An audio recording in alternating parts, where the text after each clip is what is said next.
Hi, this is Dr. Jackson Groth. The purpose of today's video, a visit to the lab of Dr. Crystal Rogers, and introduce you to the term scientific aquaculture, which is the culture of aquatic organisms for the advancement of knowledge. So why are axolotls amazing one more time? Okay, axolotls are amazing because they can regenerate almost every tissue in their body.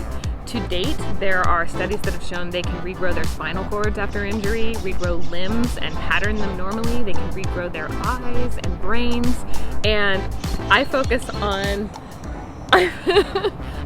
on understanding how they develop. So I believe that the key to their awesome capabilities as adults probably lies in their embryonic programs.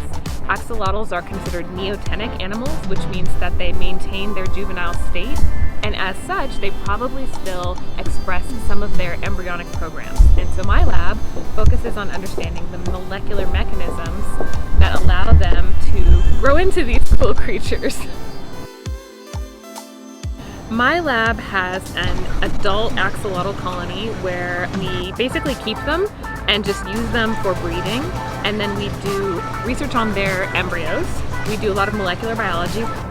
We also study chicken and quail development, and so what we're really interested in is understanding the evolution of development. So how do animals make their faces? So if we look at the mechanisms that drive the formation of the beak and face of a chicken, compare that to the different molecular signals that drive the face of a quail, and we can compare that to axolotls who have really soft, squishy faces, we can really understand the underpinnings of how the face is formed.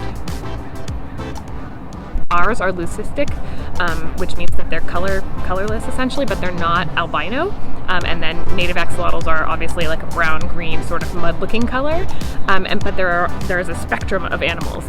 So in the wild, axolotls are almost extinct. They are a critically endangered population, and my lab is so lucky to have this colony because not only do we get to experience them, they're just a joyous creature and they're really adorable, very charismatic, but we don't know how long they're going to last in the wild, and so it's really important, this aquaculture that we do and that other labs do across the US and across the world, it's really important that somebody keeps this species alive.